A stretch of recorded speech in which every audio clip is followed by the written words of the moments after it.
राधे, जय श्री कृष्णा, जय श्री श्याम।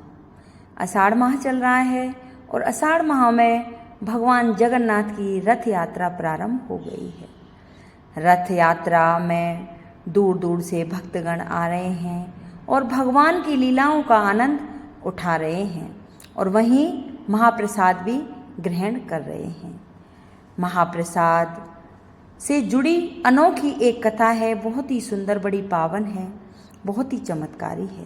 कहते हैं कि भगवान जगन्नाथ का प्रसाद दुनिया के सभी मंदिरों के प्रसाद से भिन्न और चमत्कारी है।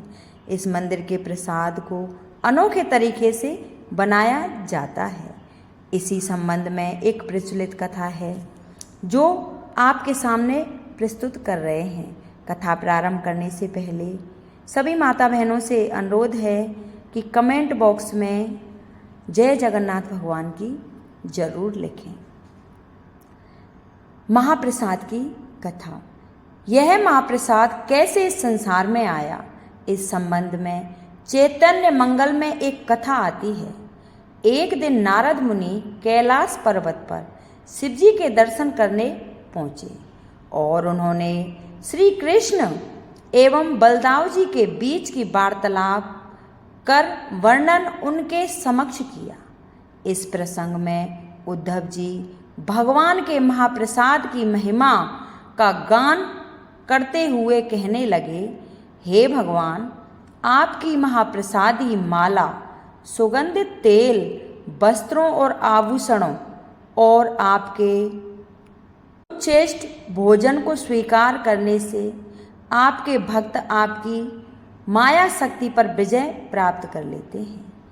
यह सुनकर नारद मुनि कहते हैं, हे कैलाशपति, यह सुनकर मेरे हृदय में भगवान विष्णु का महाप्रसाद चखने की तीव्र उत्कंठा जागृत हुई है। इस आशा से मैं बैकुंठ में गया और पूर्ण भक्ति भाव से माता लक्ष्मी की सेवा करने लगा। मुझे 12 वर्ष तक सेवा करने के पश्चात एक दिन माता लक्ष्मी ने मुझसे पूछा, नारद मुनि, मैं तुम्हारी सेवा से अत्यंत प्रसन्न हूँ, तुम मनचाहा वरदान मांग सकते हो। यह सुनकर नारद जी ने विनय भाव से कहा, हे माता, अंतकाल मेरे हृदय में इस बात को लेकर पीड़ा है कि मैंने आज तक कभी भगवान विष्णु के महाप्रसाद का आस्वाद नहीं किया है। कृपया मेरी यह अभिलाषा पूर्ण कीजिए। यह सुनकर माता लक्ष्मी देवी दुविधा में पड़ गईं। कहने लगी, परंतु नारद जी, मेरे स्वामी ने मुझे कठोर निर्देश दिए हैं कि उनका महाप्रसाद किसी को भी न दिया जाए। मैं उनकी आज्ञा का उल्लंघन कैसे कर सकती हूँ, परंतु तुम्हारे लिए मैं अवश्य कुछ व्यवस्था करूँगी। कुछ समय पश्चात माता लक्ष्मी ने भगवान विष्णु से अपने हृदय की बात कही और बताया कि तरह उन्होंने भूलवश नारद मुनि को भगवान का महाप्रसाद देने का वचन दे दिया है। यह सुनकर भगवान विष्णु ने कहा, हे प्रिय, तुमने बड़ी भारी भूल की है, परंतु अब क्या किया जा सकता है। तुम नारद मुनि को मेरी अनुपस्थिति में मेरा महाप्रसाद दे सकती हो।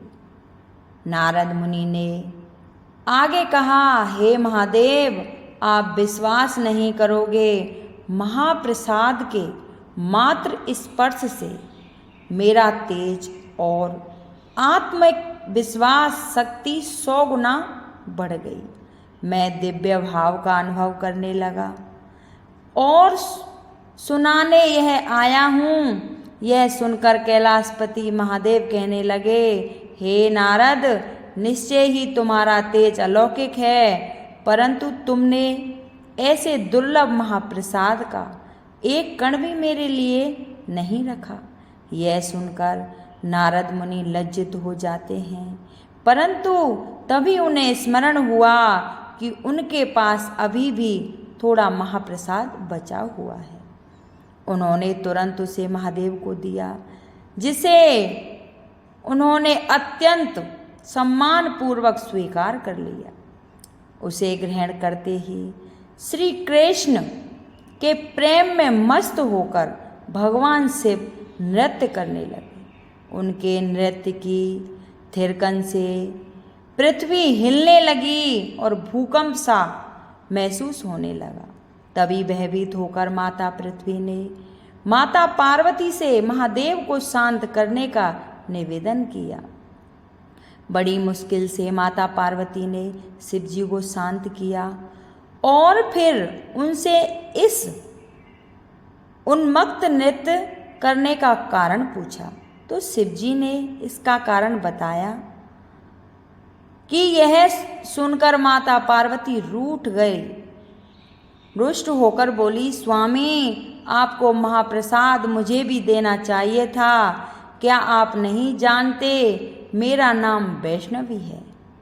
आज मैं प्रतिज्ञा लेती हूँ कि यदि भगवान श्री हरि मुझ पर अपनी करुणा दिखाएंगे तो मैं प्रयास करूँगी कि उनका महाप्रसाद ब्रह्मांड के प्रत्येक व्यक्ति, देवता और यहाँ तक कि सभी प्राणियों को प्राप्त होगा।